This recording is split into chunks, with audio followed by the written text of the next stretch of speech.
Hey, today we are going to examine how to build an interaction with an AI. Not just how to have a conversation with the default models, but how to build an interaction. And we're going to do that by way of scaffolding a research project. So let's say your broad goal is to. So, first of all, this is a preview panel in VS Code, just so you know. This is actually a. Can I open that here? Yeah, it's just a markdown document. But I'm showing you the preview version. So broad goal, scaffolding, blah, blah, blah. But here's the pretty one. Okay, we're going to use this space quite a lot. So this is VS Code over here. We have over here Discord. Oh, it's funny. It doesn't show the scrolling until I click. That's funny. We have Discord. Just a sort of a subset of it. This is my own personal AI note server. I'm starting in the prompt settings just so that you can see that nothing's happening here. So we're going to do it all from scratch. I have a bunch of other documents that we will look at that will be included as part of this whole thing. But for now, in fact, yeah, no, we're good. We're good. So let's just get through this idea. So broadly, what we're talking about is building a useful interaction that you can reuse over and over, multiple ways, multiple times. A lot of what you're going to do, a lot of the things you will engage with the AI on are going to be things that you want to do multiple times, right? So, like, if I had to have you don't want to always set up a new conversation with everything that you want to do, for example, right? You don't always want to work towards the right conversation pattern. Sometimes you want to set the right conversation pattern. That saves you a lot of time, saves you a lot of energy, and it allows you to get a little more structured and principled about the way you approach these things. So, let's say that our broad goal with this scaffolding design is I want to structure my unstructured knowledge.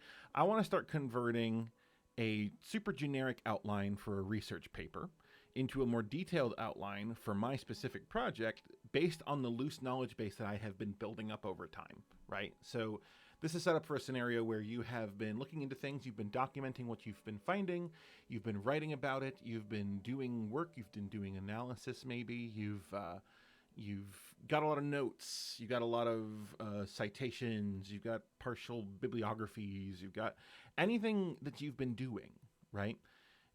You might have a lot of it, right? So this is the idea of you have a lot of unstructured knowledge. It's still knowledge.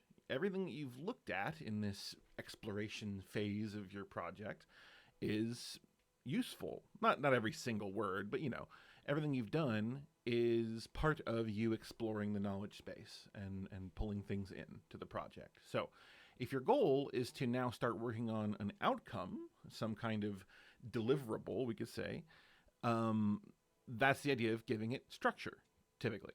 So let's look at the example that I've got here, and maybe it'll follow along. So let's say I've got a lot of material about a research grant proposal for researching jackalopes, right? I'm trying to get money to research this fictional creature. This isn't real.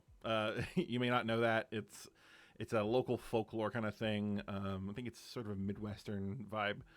And here's the things that I have in my possession after all this time and effort doing it, right? I have a project description.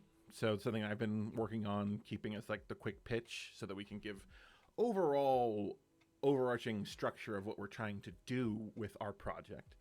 I've got an annotated bibliography, which is your list of all the things you've connected to, sources, past research you've looked at, and your descriptions of those things, why you think they're useful and how they fit.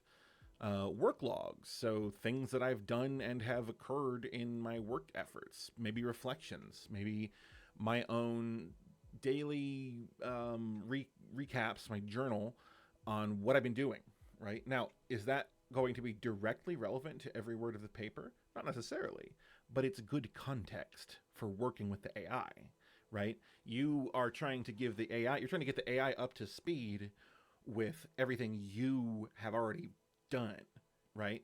So that it can then help restructure that and help you think about it, help prompt you things. So, um, notable finding. I have one notable finding for this, some DNA thing it's all made up, by the way. This is all willy-nilly crafted with the help of AI. But these examples they represent a good state you might be in with your own types of research projects. You are trying to do something, or even a programming project, right? You might have all of these type of things, plus the code base that you're working with, or the documentation, or whatever. So this example, I've got a whole bunch of stuff, right? Stuff from my research activities. And one of the major roles that you play when you are doing this kind of crafting research like this is you are trying to create something deliverable. You want to make something like, for example, a research journal article, a scientific journal article. The reason you do that is that you want it to be able to be disseminated to other people.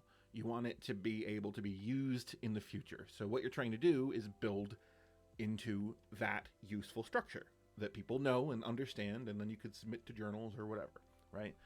In the same vein, this one is about trying to secure funding. So a research grant proposal is just the same kind of thing as any other research entity, product, deliverable. And so we're going to do that we're going to work with the AI to get my nebulous stuff and my own nebulous thoughts into crafting what's going to go in this dang paper, right? So here's a pretty jackalope.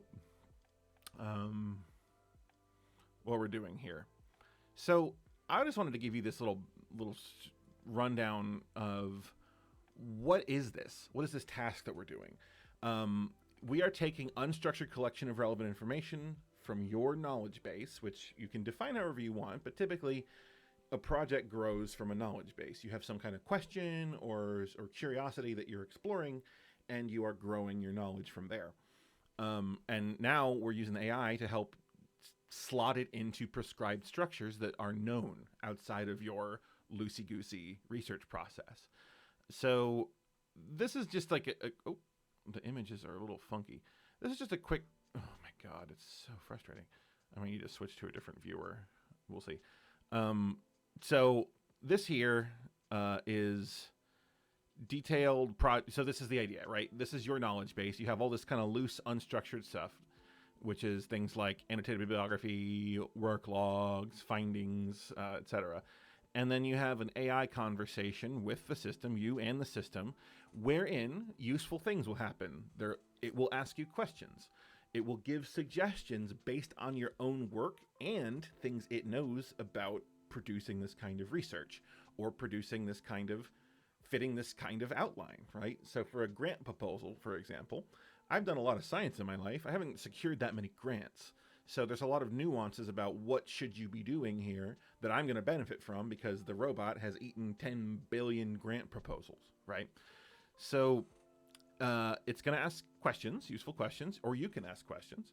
It can make suggestions. It'll offer new insights. It can give you reminders that you might like, oh, shoot, I actually did know that. I just never wrote it down, right?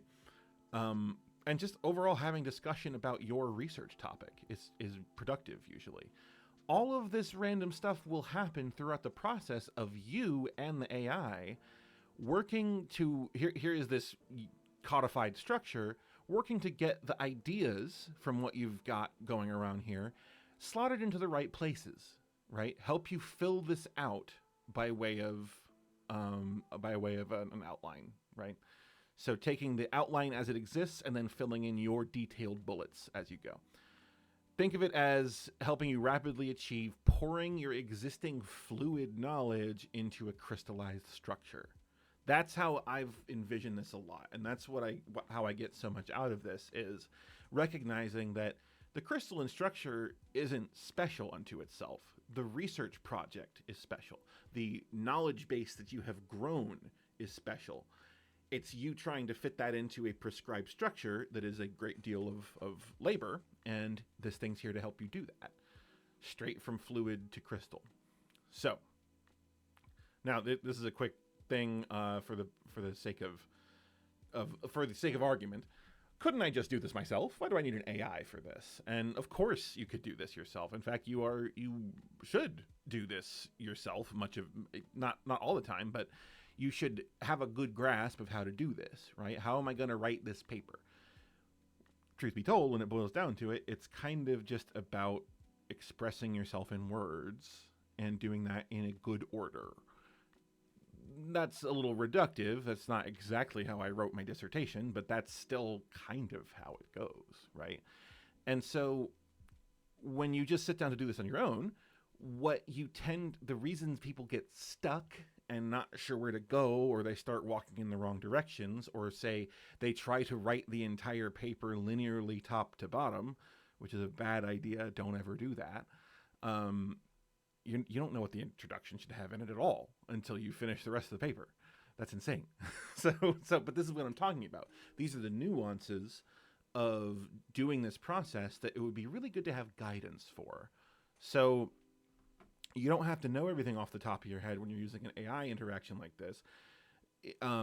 So what you're doing instead is you're working towards these progress goals while also having an AI around to help guide you, teach you, add insights, help you pull out useful information, right? And so this is the idea. You're trying to have a guide. Now, what are we doing? How are we going to do this? So interaction design here. We are going to use our friend Skellybot. Oh, wait. I think this should be a third indent. Haha, did it. So we're using Skellybot, which is the Discord AI interface that I'm involved with, and it's very useful friend. It's able to chat in Discord servers and use it sort of as an AI scratchpad space. So what we're going to do, I have already crafted the system prompt we're going to use here, but you'll notice a lot of things about it. So we're going to go over it in a minute. It's going to guide the AI's behavior during every conversation. It will always have this system prompt at the top of your conversation. You don't even need to think about it, but it will be there if you do this right. So the idea is we're going to try and create this like collaborative interview process where the AI is sort of like serving as consultant and tutor to you. So it's going to try and help get your own unstructured knowledge, so all the variety of bits of information that you have available, right? And some sort of structure. So here I'll be using the skeletal outline representing the type of paper you want to create. For me, specifically, it's this, it's a research grant outline. So I'll actually drag that over and we can have a quick look at it. Super basic outline here. This is a classic markdown document, and it's really just, this is sort of the basics of any NSF research grant, right? The structure might be a little off, but because they update that every year and stuff like that. But this is the general idea. These are the things that they want you to talk about, right?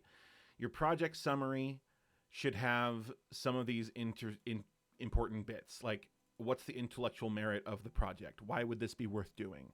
What are the broader impacts of the project? Why is this worth pursuing for society? And all these bits, right? These are things that are known. They define this for you on the website. You can look. In fact, we could we'll just keep using this version. But one can go and get the templates that they want you to use for things like this. You can get the same thing for an APA style journal article if you want, if you're trying to get published in a research journal, right? So what this is the outline we're going to target. We want to fill this thing out, this bare bones, no needles Christmas tree. We're going to flesh it out with a bunch of material, right? This is nothing so far. This is just the structure they expect. We're going to fill it in. So, where are we? Oh, the jackalope won't leave me alone. So, yeah. Okay. So the skeletal outline. Okay, so here's the actual prompt. It's between these horizontal lines and the triple quotes I put. So here's the prompt we're going to use. If it's your first time looking at one of these, I would advise you dig deep on it. It's very interesting because ultimately it's just instructions, plain English instructions. with a little bit of structure. So let's see. What are we telling the AI to be? You're a dedicated... See if I can... Maybe clicking things will keep... Oh, man, it loads funny. You're a dedicated, helpful, expert research assistant and technical writer trying to help the user drill one layer deeper on the generic research outline they provide, filling in the details. Keep messages succinct unless generating something technical. The user should provide you with at least some of the following. Generic research outline template. Remember, I'm also doing this. This prompt is written to be general. Anything you provide it will define your interaction with it. So I'm not saying you're just going to do grant proposals. I'm saying they will give you some kind of template and your goal is to work with them on that directly.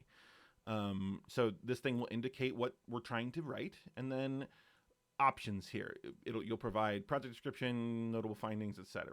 Right? And it's saying at least some of the following. Right? It understands that. It'll be like, it won't like stop you and say, oh, what are your findings? You should find those.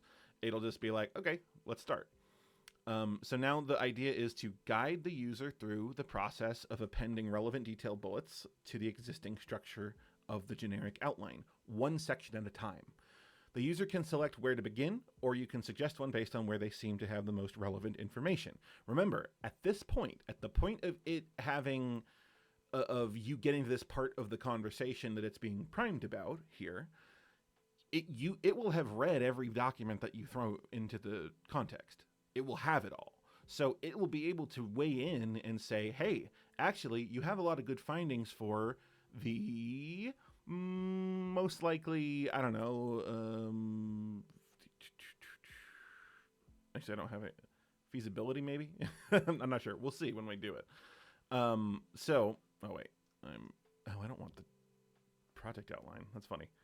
It's showing the project outline. All right, back to the designing one. Okay, so got to scroll back down. All right, what else is here? What else have I included? The way I wrote this, by the way, was just kind of starting with something that seemed reasonable, and then going back and tweaking and adding new things and new ideas as I felt I needed to. So I did handcraft this interactive conversation prompt, right? The prompt settings. Okay, let's continue with what the AI is reading, right?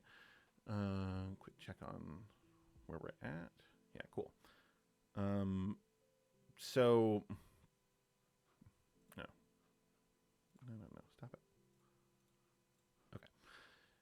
All right, so, oh yeah, ask insightful questions. So I'm telling it to mostly ask you stuff, but the things it should ask you should provide insights, right? It shouldn't ask you just totally flat questions. It should provide possible examples, or it should make suggestions along with those questions, and make suggestions based on relevant information users provided, as well as your own knowledge of research process, right? The AI will have read every kind of document that you could possibly provide it with this research skeleton, and even if not, even if you've gone way off track, it'll get the vibe based on the outline you provided. So, but I also tell it, always stop to verify that the user wants to include your suggestions. Let them guide the interaction. So every time new details are provided, sketch an updated version of the current section of the outline in a code fence like so. So here's the idea. Here's the real nitty gritty and why I've provided a good example of this. For example, if this is the generic outline, # section header, and then 2 bullet point idea 1, idea 2, you should output, once we've had our little chat about it, section idea 1, detail 1, detail 2, idea 2, detail 3, detail 4, right? We are just adding bullets. That's the only point of this exercise. And it is designed to be finishable in that way, right? Now that said, you might come back to this process repeatedly. You might come back over and over with like, hey, I've got my new fresh outline. It's got all my updated pieces. I want to work on this section. Can always do that. In fact, that's a great way to conquer what I was talking about before with the fact that the AI system, sorry, I'm getting blinded by the sun, which is fine. Let me pause a sec. Okay, I'm back. What were we on about? What was the last thing I said? Yeah. Okay. So we are just iterating through this and adding ideas to the outline. The whole point of this process is to build this outline and then build your fleshed out version so that you could then start writing the paper quickly, right?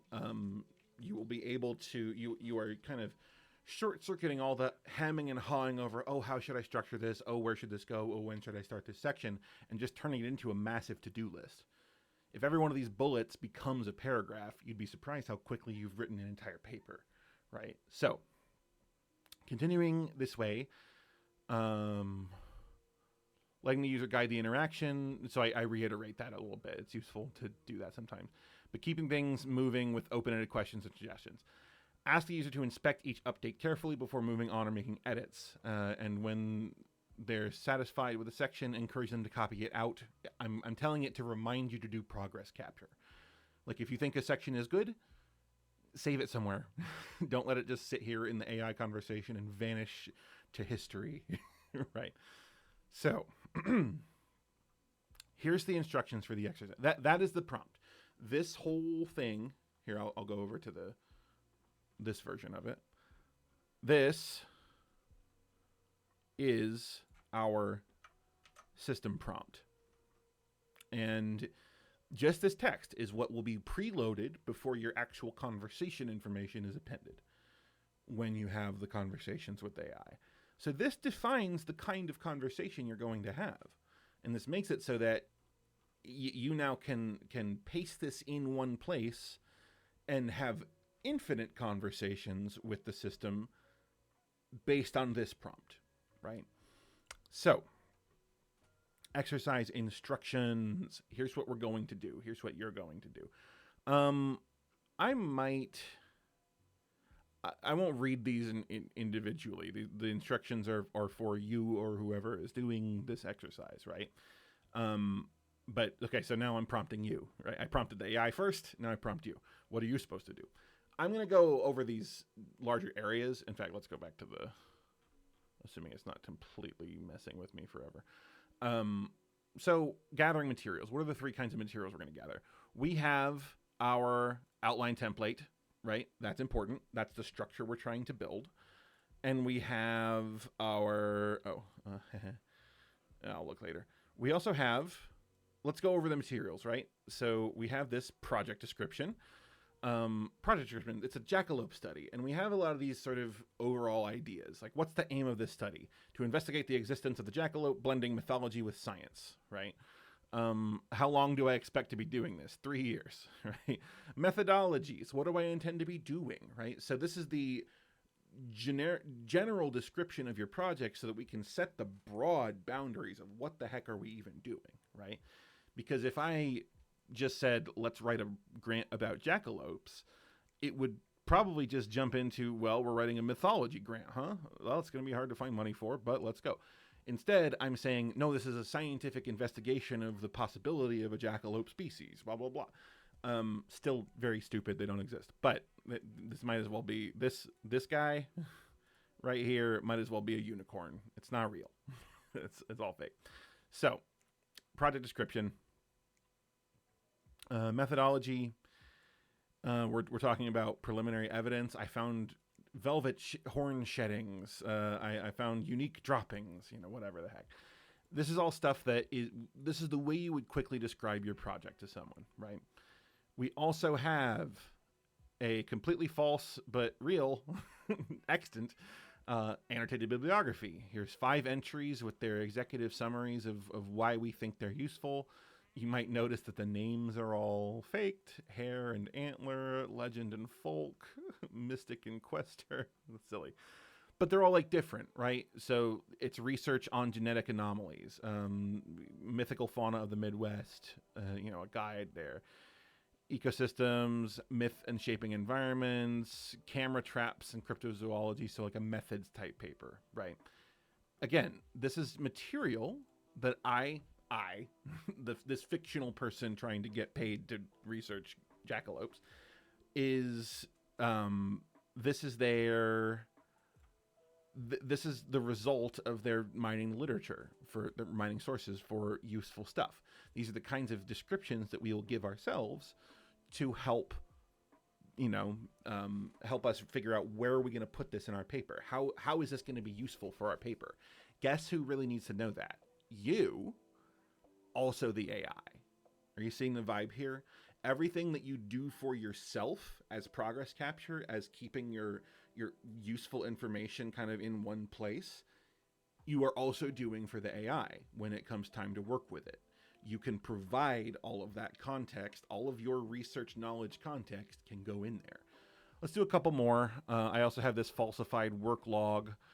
Day 1, I set up cams near the hotspot. DNA results from the velvet, inconclusive, And this is all just the kind of thing that you might have a work journal, right? And while not every single bit of this, once again, is really important to include in the paper, it's still context. It sets the stage for the order of events of how things came to be structured in your workflow. And, we month 2, week 10, month 3, month 4, month 5, review and next steps, right? So we stopped at some point and said, we need to get paid for this. We also have one key finding. Let's see if I can get the preview up on this one since it's a little nicer. It's a little sloppy, but let's say we actually found, I think it was droppings. No, it was the velvet and the droppings. I guess we're trying to do DNA analysis on both of those things. Real science, dang it, to figure out this fake creature. And I had it generate something like, let's presume this fictional jackalope researcher is a biologist, right? They do research on ecosystems. They've been doing this for a while. They're not totally lost in the woods. So they were able to execute an actual DNA analysis. That's the idea of this knowledge base. They've got something here. And this is sort of the crux of why this fictitious person would think, I think I have something here, is they've got some interesting findings. And I don't know this kind of research. I don't know how to read DNA findings, but known rabbit DNA, unidentified sequences. The unidentified sequences part is where they're like, there's something new here. Interesting, right? So that's all of the material we have. We have the outline. We have our project description, our annotated bib, our work log, etc. So let's go back to the overall idea. We have gathered our materials, right? What we have is all of our unstructured knowledge we want to use in the conversations. We have our template we're targeting, trying to build from, and we have the system prompt that we're going to copy from above, right? This whole deal. I'm just going to stay in the markdown section for now. We don't need the preview. It's too fussy. So now that we've done that, let's set up our workspace. This is my private Discord notes server that uses the AI. It's just me, Skellybot, and my developer version of Skellybot. And it's broken right now. It's offline. So I'm going to create a category and just call it Jackalope Grant. It doesn't need to be called anything in particular. I'm going to skip the whole prompt settings thing that you tend to do here. It's fine. We don't actually need it. I'm just going to go ahead and make a channel called Scaffolding, right? That's the activity we're doing. And that's the prompt we're going to be using. So now we're trying to set up our workspace, right?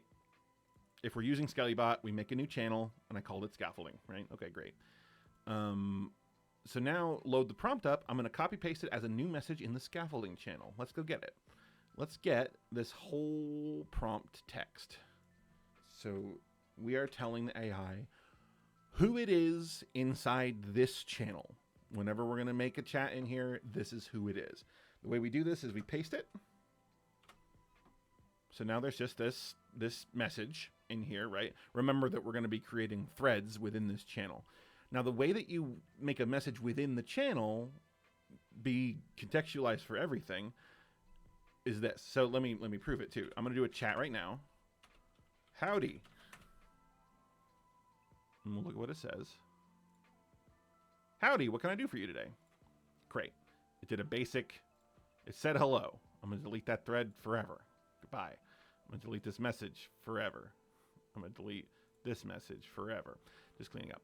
Now, if we go here and you hit the dots or you right click it and you say, I want to pin this message, pin it. Now, this message, it doesn't really show it very well, but if you click the pinned messages, it's up here. This is now the context that will be loaded in every chat within this channel. So check out a chat. Howdy. We'll let it go. And we'll see where it starts. Hello, how can I assist you with your research today? Do you have a generic research outline or any specific details you'd like to start drilling into? Right. So, it's doing the thing we asked it to do. It is executing on this structure. So, we're actually pretty good. We're ready to go. In fact, starting a conversation. So now I have a new AI chat thread using chat, and I just called it Howdy, right? That's the name of our thread. I'll click the thread so that we can get it more fully represented here.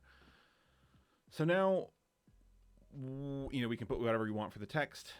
It greets you and it asks you for stuff, right? It says, hey, do you have anything you want to talk about? We need to give it the outline, and we want to give it everything else we can get hands on. So I'm going to pop open I think I can do this easily here. Right click this. Reveal in File Explorer. There we go. You won't be able to see this, I don't think. It's on a different tab, but it's the same documents we've just been looking at, right? So one at a time, let me copy them over. Here's the outline template. I'm just going to drag it. It's a file. It's a .md, or you could do .txt. Same thing. You could also paste them in, but it's easier to dump them all in as file attachments. So first thing is outline template. There's the template. Now, we can't see it right now, but it is being attached. I can also attach everything else right now. So I'm going to give it our project description. Just did. I'm going to give it our annotated bib.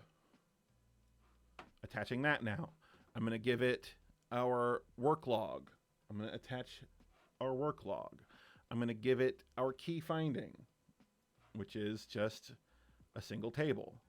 And what we can see is we have work log, key finding, annotated bib, project description, outline template. Fantastic. So now we have everything in this chat, and we can even give it sort of a quick prompt and say, I want to start fleshing this outline out, which it already knows. That's why we're here. It's in the prompt, right? But we can sort of give it our take. I think maybe starting from my DNA finding would be good. But please offer whatever you think has the most progress, the most low-hanging fruit, given the material I provided. Now, I'm being verbose here. That's partially for its sake. It's partially for demonstration's sake. It's partially for sort of walking through the mindset that we're approaching this with. But overall, I didn't have to put probably any of that. I could have just dumped these files in and it would have started. Let's just go. So it's reading them. And these are text files. This is how the Discord renders text files. They're just these little, and you can see it all, right?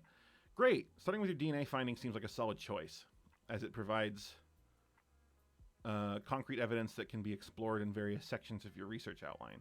The research design and methods section, particularly the research plan subsection, seems like an appropriate place to start incorporating these findings. Of course it does. That seems pretty appropriate. So now let's take a close look at what it's doing, right? Here's how you might append these details, right? So methodology, DNA analysis, and these findings impact it. You mentioned the collection of velvet and dropping the DNA, which is a key part of your methodology, as well as the DNA testing to uncover unknown genetic sequences. This, look at what it's able to do right now. Obviously, if we were the ones doing this, this would be pretty obvious to us. But imagine you're, say, a student, or you're not really well versed in the specific process. It really is laying things out for you. It's explaining why and what things are useful and relevant in what parts. So let's look at the outline, and it's talking to us about research design and methods. So let's go look at the template, research design and methods. So that has three sections, or three subsections: conceptual framework, research plan, feasibility. It's going to provide 1, 2, 3. So it does go into each of these. And Each one of these has one sub bullet. So thinking about this, this outline goes 1, 2, 3 bullets deep, right? So what we're trying to do is on each bullet that exists, we're going to include detailed sub bullets. The new things are always going to be the sub bullets in this scenario. So we can look for the sub bullets. First, let's just look and make sure it's doing what we think it is. It's giving us the exact same framework back. It's saying, here's the conceptual framework, theories and concepts guiding research. Conceptual framework, theories and concepts guiding research. Remember, this is the stuff that will have been given to you by the template you're using. So good. It didn't edit anything there, which is what we want. We don't want it to be throwing out random new iterations on things. We want a lot of this to stay fixed for now as we work on each part. So, research plan, detailed methodology, and data collection and analysis plans. Those are the 2 bullets of, where did it go? Detailed methodology, data collection and analysis plans. So it has added these 2 bullets and these 2 bullets to this section. Collection of physical evidence, so detailed methodology. We are collecting physical evidence of horn sheddings, and we're using DNA analysis, using advanced DNA sequencing techniques. These are the kinds of things put in a succinct and direct way that the system, and I personally know, that a grant organization would be very, very keen to hear, right? These are the kinds of ways that this can help immediately start slotting in ideas into the broader outline. Great, that works for me. So data collection analysis plans, exploring the significance of the unclassified genetic material in relation to jackalope mythology. We also will. So now let's say, okay, I do like this, but let's iterate on it. Great. Let's also put in some stuff about our observation setup in the woods. To be clear, I'm improvising this. This is a creative act that I'm doing, and I'm kind of goofing and riffing. So know that it's not coming from me. But imagine you're in a case where seeing, oh, we're talking about data collection analysis plans, and we've got these in here. What else should I add? Now, the AI can help prompt you for that, but you just reading this helps prompt you for that. And you might say, ooh, let's talk about camera setups and such. Let's chat first. What would be useful to know about my setup? Ask me some questions. Then we can try editing this same section again. Again, I'm being extra verbose. You can be a little more from the hip. So to detail the observation setup in your research outline, it would be helpful to gather more information on specifics of your setup. So here's something that it's asking me useful questions, right? This might be stuff that I have not yet written down. I still know it. It's still useful to communicate in this research paper, in this grant proposal. So now it's like asking super useful questions. And now I would say this is an edit I would make to the prompt to say, like, don't include 7 questions at a time. Stay focused on like 1 or 2. But I think they're useful. And you could answer a few, you could answer all of them. How many cameras? What kinds of cameras? Blah, blah, blah, blah, blah.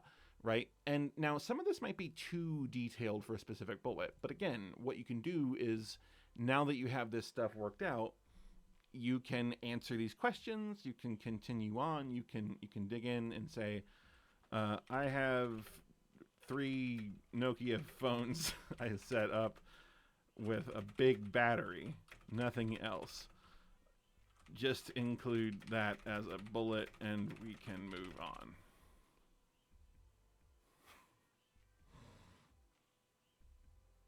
So it's doing the same thing. It's funny, it renders it as markdown until it closes this little code tag. Now it's back to the markdown. It's funny. So, same situation, detailed methodology, observation setup in the field, utilization of 3 Nokia phones with large external batteries as makeshift trail cameras for evidence collection. Even that is good, right? It took this stupid throwaway garbage I threw at it, and it actually framed it in a way that makes sense for how you'd explain this, right? Currently, I only have makeshift trail cameras, and that frames it in a better way for communicating with people who are interested in research grants. Right now, would I submit this proposal with just Nokia phones? No, but let's say I only had access to a few light pieces of material, light pieces of tech. I could still include that in my grant. I'd be like, look, my lab is limited. That's why I'm asking for money, right? So sometimes what will happen as you interact with this is you'll realize pretty quickly, oh, actually, I do have something. Even though I haven't built all of my ideas out yet, I still have something here. I'm still doing something that can be spun in a way that is reasonable. Because that's kind of the secret underlying all of this, is that anything you're going to do is relatively spinnable, you know? I think spin has a negative connotation, but the idea is you're not lying. You're representing the reality through a filter that will be communicable to someone, right? This is the same for applying for job applications. As you go on in your life, you might accumulate millions of little bits of things you've done, little things that matter, but you're not quite sure how to communicate them to whoever your audience is. Once again, that's where the AI really can come in and help detail this stuff. Notice that it's really framing things in this academic framing too. Part of that is because of the prompt, which is, hey, you're a dedicated, helpful, expert research assistant and technical writer. Now, what if I had said, hey, you're a bartender? It would behave completely differently. It would still help. It would still try to do it, but it wouldn't be including the same kinds of language. It might not be asking the same kinds of questions, right? So this prompt has a lot of power. Let's tell it, hey, this is great. Can you just give me the section that please inspect this updated outline and confirm it reflects your current methodology accurately. Once you're satisfied, we can proceed to another section or add more details elsewhere. Can you give me, I'm doing this because I'm being lazy and I'm showing you how to be lazy. Can you just give me the section that we edited? Like, not the other two subsections, right? Because we didn't change anything in feasibility. We didn't change anything in conceptual framework. Actually, this will be fun. We'll do that later, but let's check out feasibility. What should this section focus on? Well, maybe not focus on.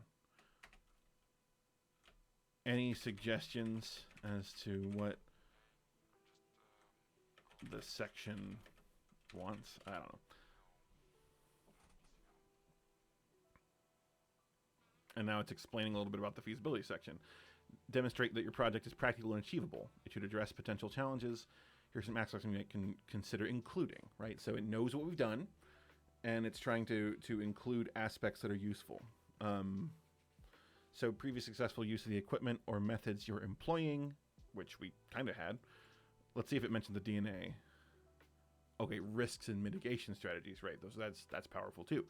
So these are the kinds of things that a research grant offerer might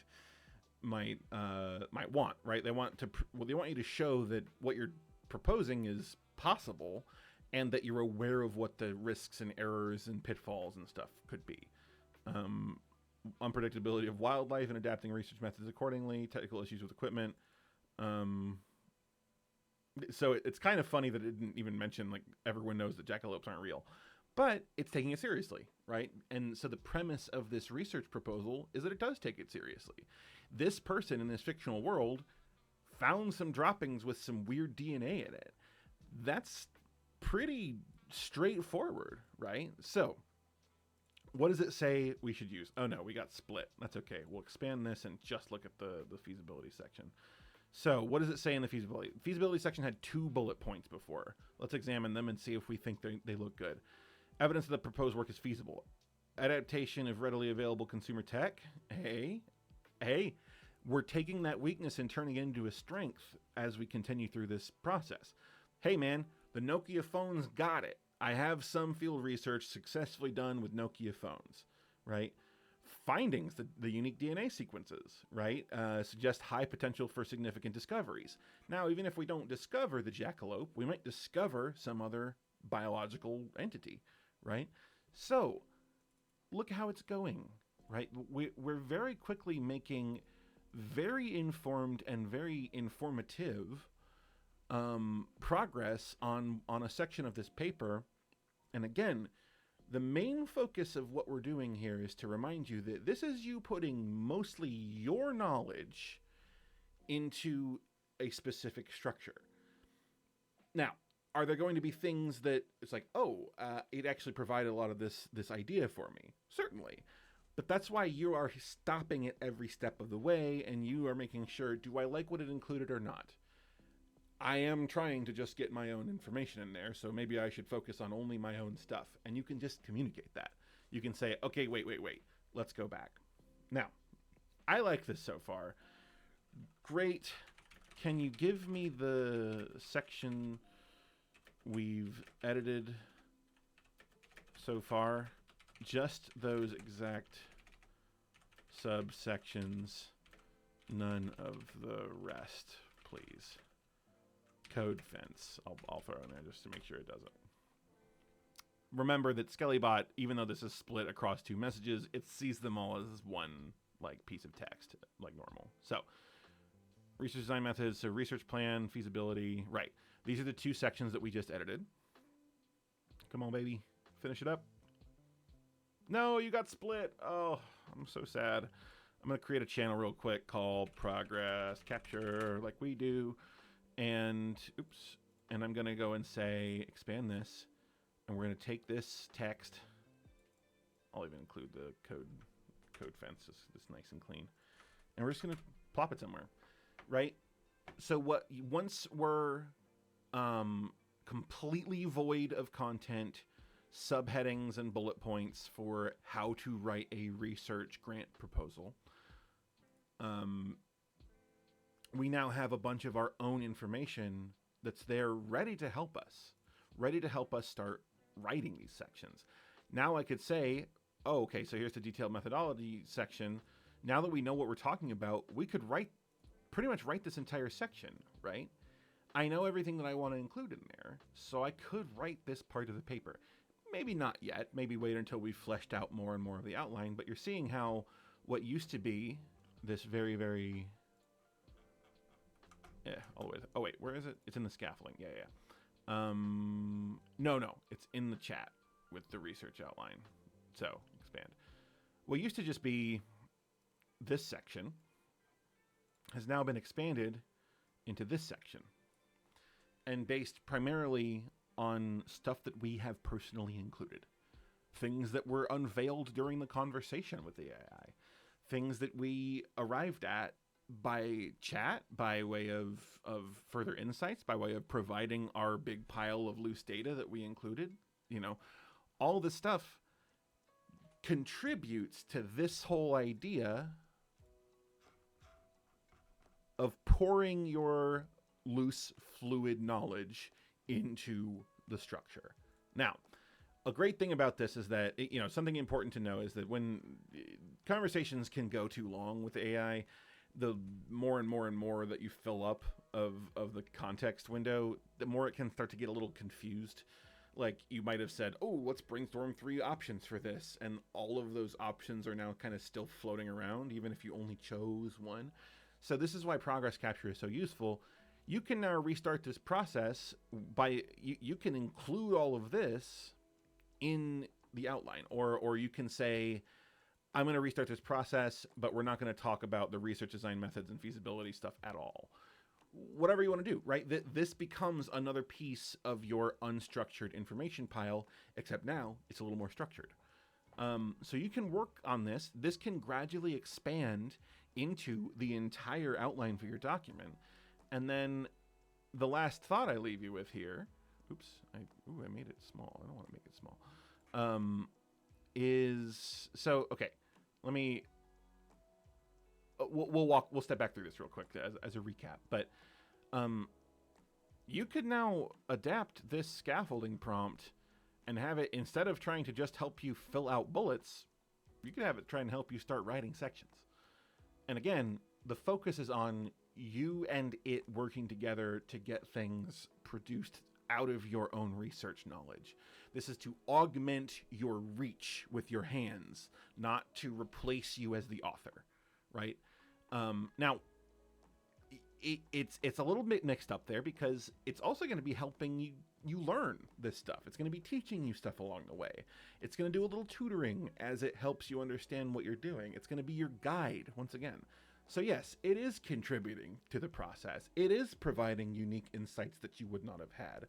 But your focus is on your database, your knowledge base, the things that you have been generating, the work you've done, the sources you've cited, the material you are synthesizing together to make something new. And that's what you're trying to do here. So let's recap. You gather your materials, you need your unstructured knowledge, you need your template, and you need whatever the system prompt you're going to use is, and that's up here. You set up your workspace. Sorry, this is so jerky and strange. So you set up your workspace by making sure that the prompt is somewhere useful, and then you start your conversation and you go back and forth. Now, I showed you exactly one pair of chat prompts that helped us make some progress. You can have a lot longer conversations. I don't want to discourage you from long conversations. I just want to keep in mind that, like, at the start of conversation, you might only get a little more chatting makes it more robust. Too long and I start to get confused and like sort of sundowner syndrome. So you keep going, you iterate, you capture progress, you iterate, you capture progress. You take the parts of it that you think, yep, that's good enough for me to go on. And you take it somewhere. And maybe you come back with that same thing later, or maybe you take it off and you start writing it yourself. You start working on it yourself separately. Either way, it exists to get you to a piece of usable progress capture that then you can iterate yourself or iterate with it in the future. That's the whole point of progress capture, is so that you can start from somewhere with banked progress. So, future conversations, like I said, you can keep coming back and keep adding more, right? You can keep coming back with new stuff. Like, say your work log was updated. Fine, throw that in next time. But either way, this prompt is ready to adapt whatever you throw at it in a new conversation. Just remember, new conversations are completely divorced from all the other conversations you've ever had with the AI. That's true almost everywhere. And it's a little bit better that way. You get to treat it as an isolated information environment. You don't have to worry about what it's remembering from other things. It doesn't remember anything. This conversation only contains this prompt and me saying hi. Because also there's no prompt settings on my server. So the thing I would encourage you to try is take this same prompt, make you a drafting channel instead. I'll put progress capture at the top.